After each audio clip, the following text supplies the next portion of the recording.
L'étau se resserre sur Tripoli. Sur ces images, les forces fidèles au maréchal Khalifa Haftar se dirigent vers la capitale libyenne, répondant à un appel de l'homme fort de l'Est du pays passé plus tôt dans la journée sur Facebook. Une situation qui inquiète l'ONU qui y voit une escalade militaire inévitable entre les deux camps. Une réunion d'urgence du Conseil se tiendra ce vendredi à huis clos. Secteur de Kabouga, à l'est de la capitale. Ici, il y a 25 ans, les miliciens hutus génocidaires, les Interamwe, dressent 5 barrages. 5 barrières où tout Tutsi en fuite est immédiatement massacré. Des charniers au cœur du quartier, sous les pieds des vivants.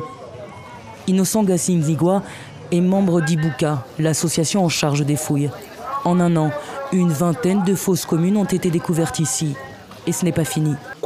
Tu as construit une maison sur le corps des gens. Comment tu expliques ça? Moi, je ne savais pas. C'est mon maçon qui a construit la maison. Tu vois, c'est sous les fondations. Est-ce que tu peux me le présenter, ce maçon? Ramène-le-moi ici. Mais le maçon ne m'a rien dit. Présente-moi ce maçon. C'est un maçon que j'ai trouvé comme ça, dans la rue. Ah, dans la rue. Ces explications, Innocent n'y croit pas un instant. Au nom du gouvernement fédéral belge, je présente mes excuses aux métis issus de la colonisation belge et à leurs familles pour les injustices et les souffrances qu'ils ont subies. Un premier pas dans la bonne direction pour ceux qui se battent depuis des dizaines d'années pour être enfin reconnus.